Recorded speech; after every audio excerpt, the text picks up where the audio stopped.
নমস্কার। আজকে কিছু বিশেষ মুহূর্তের গল্প নিয়ে তোমাদের কাছে চলে এলাম। এই অর্ডারটা সোলফ্লেমের অনেক অনেক বড় একটা প্রাপ্তি। কেন বলো তো? সেই গল্পটাই শেয়ার করে নেব তোমাদের সাথে। জানো তো, আমাদের জেনারেশনের এখনও বিশ্বাস করে শিক্ষক সমাজের অন্যতম একটি স্তম্ভ। তাই তো আজও কত মানুষ স্বপ্ন দেখে শিক্ষক হওয়ার।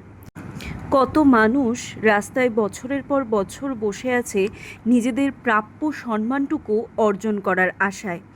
আসলে এর কৃতিত্ব কিন্তু আমাদের শিক্ষকদেরই, যারা আমাদের স্বপ্ন দেখতে শিখিয়েছেন, যারা লড়াই করার সাহস জুগিয়েছেন। বাংলায় এমএ করার পর দুটো মেয়ে ক্যান্ডেলের বিজনেস করছে দেখে একবারও হতাশ করেননি, বরং আমাদের উৎসাহ দিতে সোলফ্লেমের সবচেয়ে বড় অর্ডারটা ম্যামের কাছ থেকেই আমরা পেয়েছিলাম।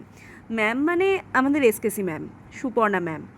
ম্যাম শুধু আমাদের এই ক্যান্ডেলগুলো পছন্দ করেছে তাই নয়, ম্যাম আমাদের ভিডিওগুলোও পছন্দ করেছেন সমানভাবে। এটা আমাদের অনেক বড় আশীর্বাদ। 3টে স্যান্ডেলউড আর 3টে লেমন সেন্টেড ক্যান্ডেল অর্ডার করেছিলেন ম্যাম। আমরা ম্যামকে একটা পিলার ক্যান্ডেল গিফট করেছিলাম। সমাজে স্তম্ভ হয়ে দাঁড়িয়ে থাকা মানুষগুলোর জন্য এই পিলার ক্যান্ডেলের থেকে ভালো গিফট আর কিছু হতে পারে কি? আর আমরা পেয়েছিলাম ম্যাডামের হাতে মায়ের ছোঁয়ার সেই আদর।